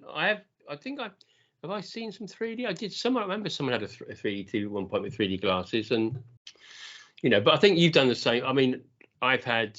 I've probably still got one up there somewhere. Is the Samsung where you can put your phone in, and you got a 3D film. You can put it on and watch it in 3D and stuff like that. I've not done that. I've not watched a film in 3D. I've got a copy somewhere of Star Trek Kelvin timeline. Star Trek, the first one, 2009 in 3D. Yeah. So you put that on. You put the 3D version on your phone. Put it in there, and you can watch it in 3D. Yeah, no, quite impressive actually. I can imagine it probably is, but I've not gone down that route. I've been to the cinema to see a couple of films in 3D. Did not enjoy. Which ones have you seen? What was the last 3D movie you saw? Yeah. I think it might have been The Force Awakens. Oh really? Yeah. Because I got Kylo Ren glasses and Adam got Stormtrooper glasses. That's why you went, just for the glass. To be honest, I didn't even know that they were doing them stylized. But because I know there are had to buy them. With the cinema, you do get like different showings. Some are 3D. I think. Yeah. I've not seen a 3D movie at the cinema for a long time being advertised. The last one I saw, I think, was Avatar. Yeah. Which was okay. I never actually saw Avatar in 3D because I'd already seen 3D. A 3D movie. I can't remember even what it was. That's how good it was. I saw Alice in Wonderland. It was called Alice in Wonderland. There's probably a couple more, but they just got. I don't remember. I just Avatar because that's just such a great film. It was a good movie. I watched that recently with my son for the first time. He absolutely loved it. Yeah, I can't wait for the next two. Yeah, Yeah, that's going to be good. Yeah. Okay, so we'll do Paul Wilson's question. With there being what appears to be a recession around the world on the cards, is there a potential to be a video game development recession, or is the video game industry in general almost recession-proof? And if there was a video game recession, would the almost play perfectly into the hands of most gamers have been developed for the big two monthly subscription models? You see, if we didn't have Game Pass now, I think we would still be having a recession because, as I said, the price of the games. Yeah, if I couldn't afford to buy games now the way that I was buying them, I would be heavily in debt, and I don't want to go. But you couldn't generally keep the amount of games you played those days. If you tried to play them all now in that scenario, it's not possible. Well, I mean, you're talking about I would spend, like £100 or so a month on the latest AAA titles because you were getting AAAs every month. That'd be about the average of what I'd be paying. If you looked at that now, I'd be paying £400 or £500 for the same sort of outlay. Yeah, and it's sort of like, no, that's a mortgage. Yeah, but that's what I'm saying. As I said before, it's frightening. It really is. It is. And I don't know how far they will. Can't imagine. I don't know if disc sales will eventually dry out, and the digital versions that you would get to play on subscription services. Because, all right, I think I've only purchased one this year, I think, and that was The Quarry. It's the only game I purchased. See, I've purchased digital games this year, but I've not. I don't think I have personally purchased a physical game, but I have had a physical game purchased for me for my birthday. Oh yeah. But what I'm saying is, it's even though digital or physical, it's still an outlay. It is, and it's a similar sort of price. Worst case, I know you can get sometimes with a disc copy if you go to the right places, like some of the stores, you can get it a little bit cheaper, maybe. Yes, I think two. That and Star Wars Lego. That was a good game. That was a good game. Actually, 2 games I've purchased this year. Yeah, I mean, I don't think that the video game industry is recession-proof. I think when you've got people who are now switching their gas and electric off so to not incur any costs, I seriously do think that the video game industry will be hit hard. It will be, yeah. I think almost because some cinemas, like Empire Cinemas, do very, very cheap tickets. It's like $3.99 to go to the cinema at my local, Catterick. Whereas Everyman Cinema, which is being built in Northallerton, I was looking at the job description for the manager of that job as well. I thought, shall I apply? I thought, no, because I don't actually think it'll work in Northallerton, where I live, because I think while it's supposed to be an affluent town, everybody's, North Yorkshire, and the definition of a North Yorkshireman is a Scotsman with a generosity removed. Yeah. So it's it's not going to even work. Go to the cinema. I don't go as often as I'd love, but I don't go as often as I'd love because there's not the films on. No, but it's not because I wouldn't go. I would go every week. I would get one of those £15 a month cinema passes. If I was going more than 3 times a month. Yeah, I mean, next movie I'll be seeing will be probably Halloween Kills. That's October. I have no idea what next movie I'll be going to see is. Yeah. I probably be a Marvel movie, probably. Yeah, but it will be. Yeah, it most probably will be the next in the line of the many, many Marvel movies out there. Because don't forget, we've also got coming She-Hulk. It's already out, isn't it? No, it's not. It's 18th. The TV show? Yeah. Oh, they keep advertising if it's already on there. No, it's soon. And Andor, the Star Wars TV show based on Rogue One, is coming out. Milk it till it's dry and just kick everyone in with it. Yeah, this is a problem with just Disney Plus. They do wind me up. Just like Tottenham, Arsenal, and all of those have been doing it for the last how many decades? What do you mean? Well, it's still 22 people kicking an inflated piece of cow backside up and down 100. Yeah, but it's not like what Disney Plus are doing and ruining to. Yeah, I'm just for everybody's sake here at the moment, I'm just spinning my hand round and round as if I'm winding Steve and I've got up. 2 fingers up. But oh God, what a comeback with today at Chelsea! God, man, that was a good game. Sorry. Yeah, the season's back, and we've got the World Cup coming in mid-November as well, which I'm sure you'll enjoy that. I'm sure I won't even notice it. But no, I think more and more will go into Game Pass. I think they will realise that this is going to have to happen. Personally, I think that in terms of the way that the recession is going to hit gaming, I agree, Steve. We're going to move towards the Netflix sort of future for gaming. I think that media like, physical copies of games is going to end up being more the connoisseur, the collector sort of person who is going to be buying those, much like yourself and I buy records sort of thing. I think that's where it's going to go. Anyway, shall we move on because we need to finish off? So do you want to do Richard? Well, actually, you might as well read it because it's more about you than me. Okay. When you get a Steam Deck, what games from your present Steam library are you going to put on it first to test it out? I'm going to go straight for the Death Stranding and Horizon Zero Dawn because they seem to look quite good. I want to try out the Star Wars Fallen Order, which I believe you can play even though it's on the EA library. And I want to see what you can get over from Great Old Games as well, because there are ways to install it on there. So, yeah, those are probably going to be the ones I'm going to play on there first off, I think. Okay, so his other question, out of all the consoles that have ever been made, which would you kiss, marry, or kill? I'm not sure kiss, marry, or kill would be the sort of like the right words because it kind of feels a bit strange. Well, choose one of the 3 of those that you do. I'd marry the Xbox. Well, I already am anyway, yeah. I'm married to Destiny, Yeah. I would. I don't know. I would marry the PC, kiss the PlayStation, and kill a Nintendo.